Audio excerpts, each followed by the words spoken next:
Hello students, welcome back to education B Ed tutorial. तो आज के इस वीडियो में आप देखेंगे D El Ed first year fourth paper भाषा बोध प्रारंभिक भाषा विकास के 50 महत्वपूर्ण वस्तुनिष्ठ प्रश्न उत्तर।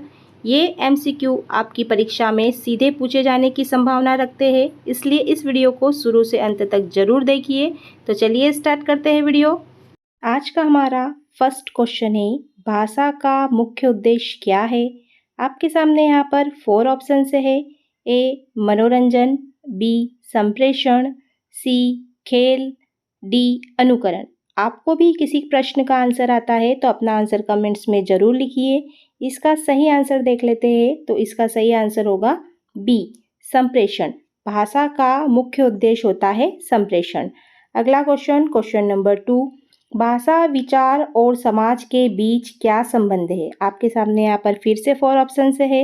ए कोई संबंध नहीं, बी परस्पर संबंधित है, सी केवल भाषा महत्वपूर्ण है, डी केवल समाज महत्वपूर्ण है। तो इसका आंसर भी देख लेते हैं। इसका सही आंसर होगा बी परस्पर संबंधित। बढ़ते हैं नेक्स्ट क्वेश्चन की ओर। क्वेश्चन नंबर 3, भाषा की सबसे प्रमुख विशेषता क्या है। आपके सामने यहाँ पर फिर से 4 ऑप्शन है। ए परिवर्तनशीलता, बी स्थिरता, सी कठोरता, डी सीमितता।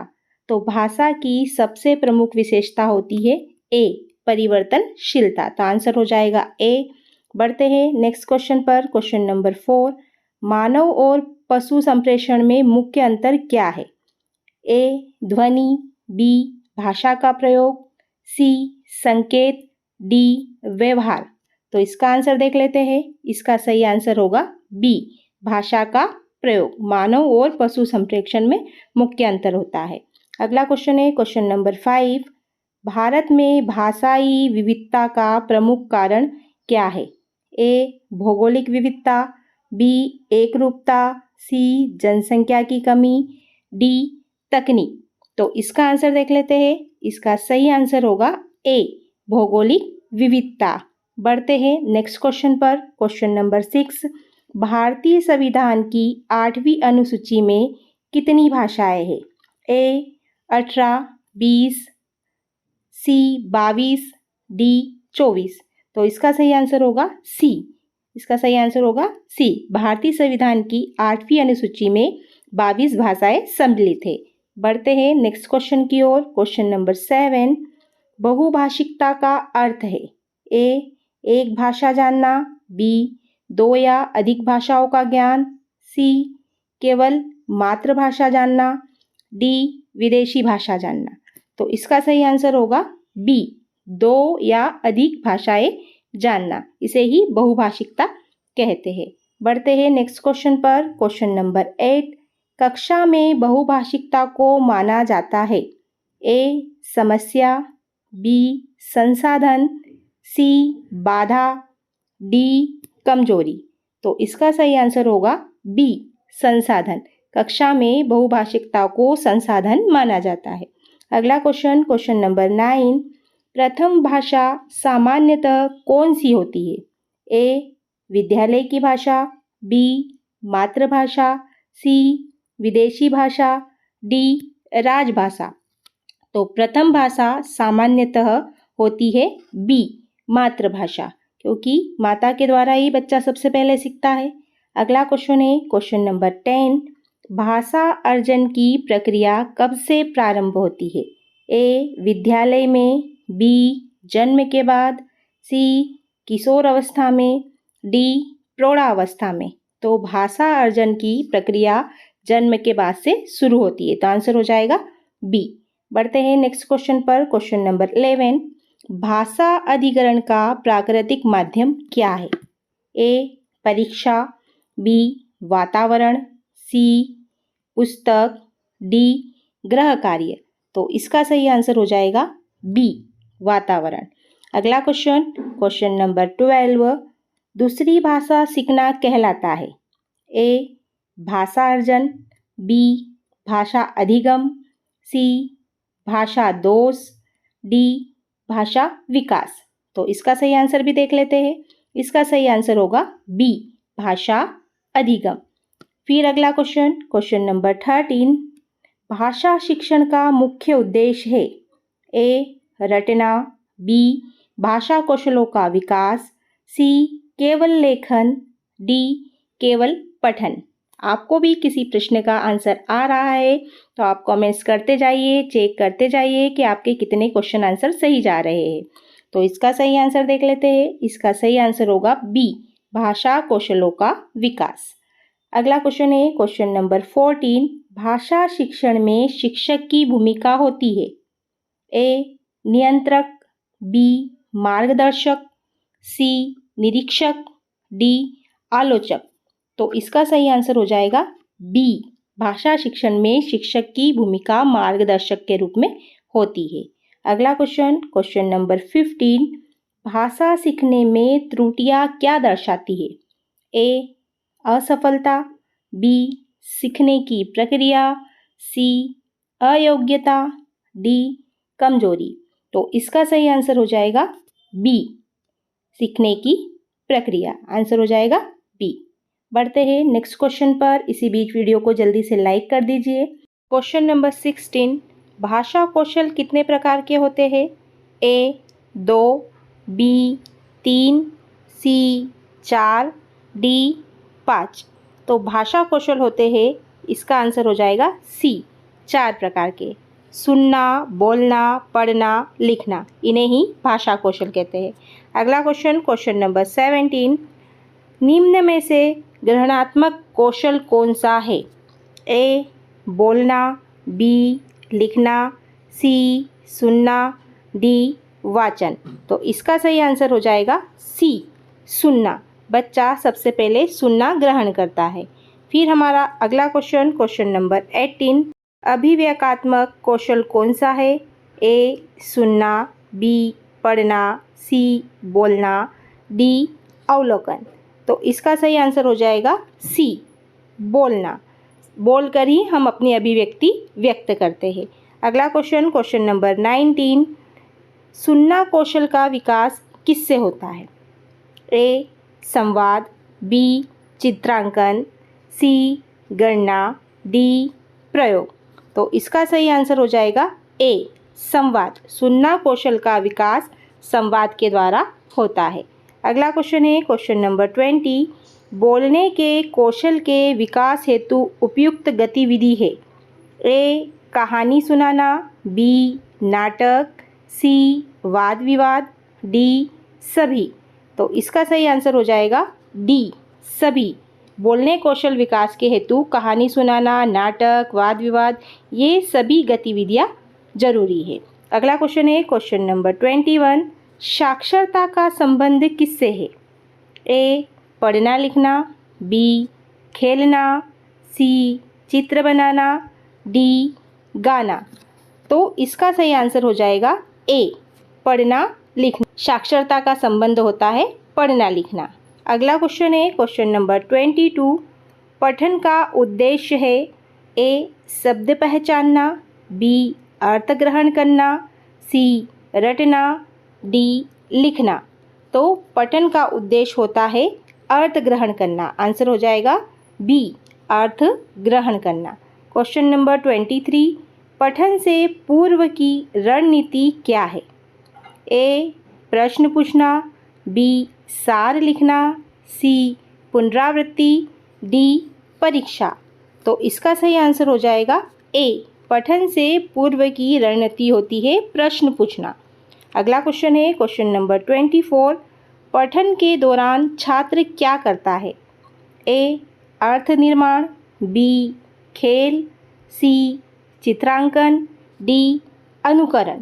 तो इसका सही आंसर हो जाएगा ए, अर्थ निर्माण। पठन के दौरान विद्यार्थी अर्थ ग्रहण करता है। अगला क्वेश्चन है क्वेश्चन नंबर 25। पठन के बाद की गतिविधि क्या है? ए. सारांश लिखना, बी. शीर्षक देखना, सी. अनुमान लगाना, डी. प्रश्न बनाना। तो इसका सही आंसर हो जाएगा ए, सारांश लिखना। पठन के बाद की गतिविधि होती है। अगला क्वेश्चन है क्वेश्चन नंबर 26।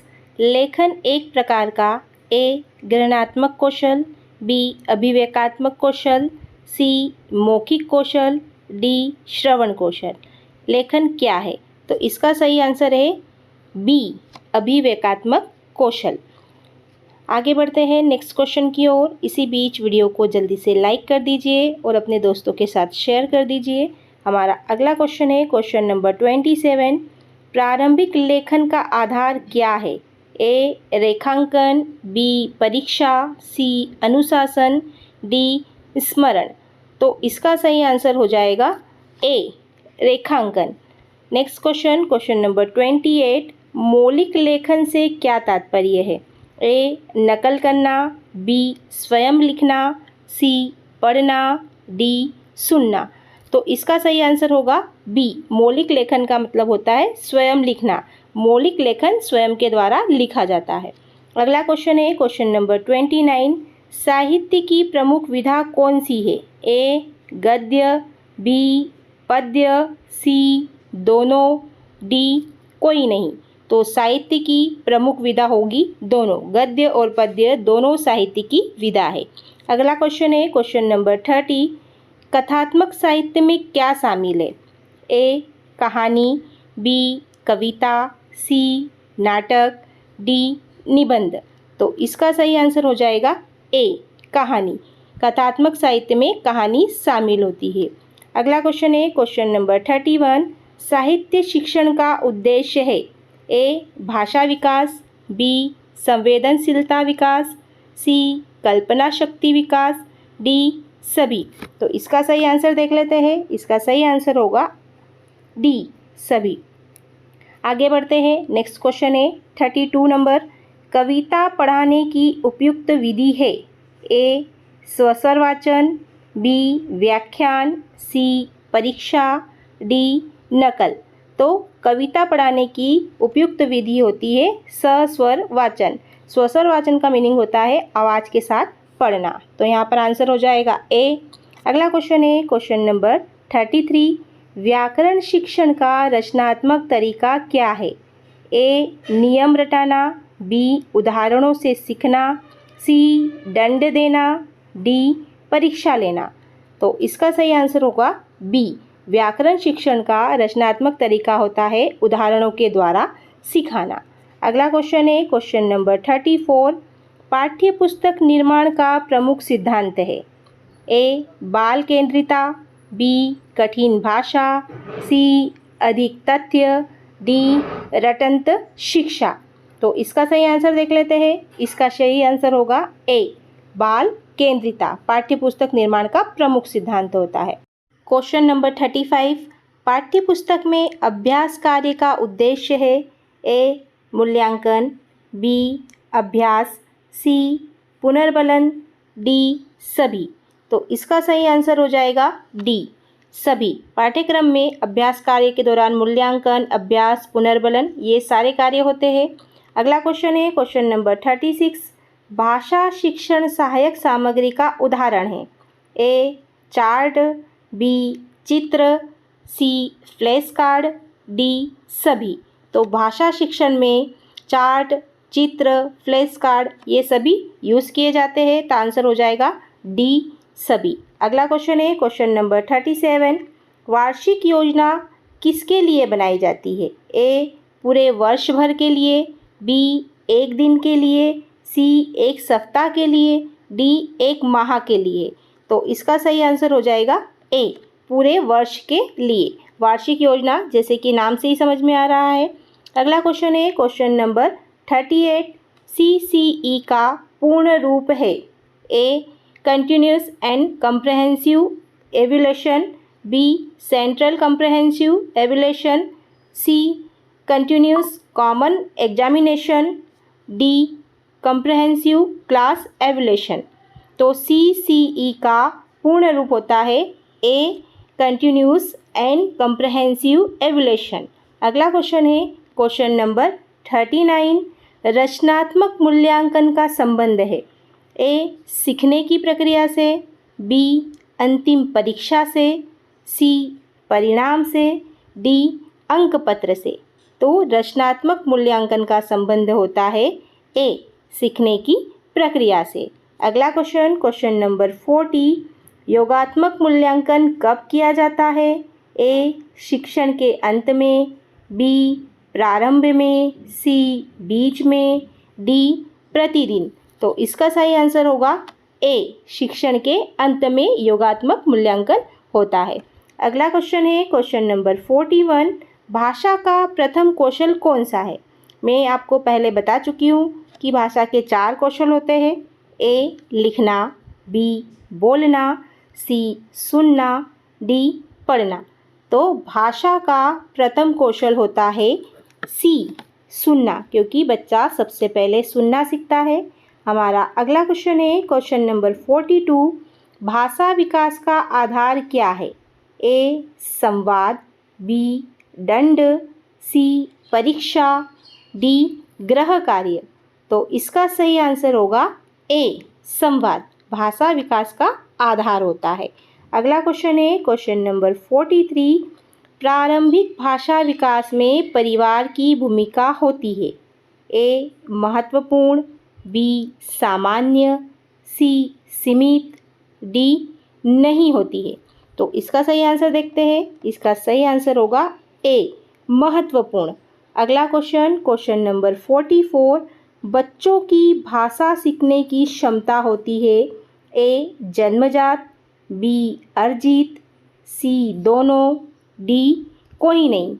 तो इसका सही आंसर होगा सी. बच्चों की भाषा सीखने की क्षमता जन्मजात भी होती है और अर्जित भी होती है।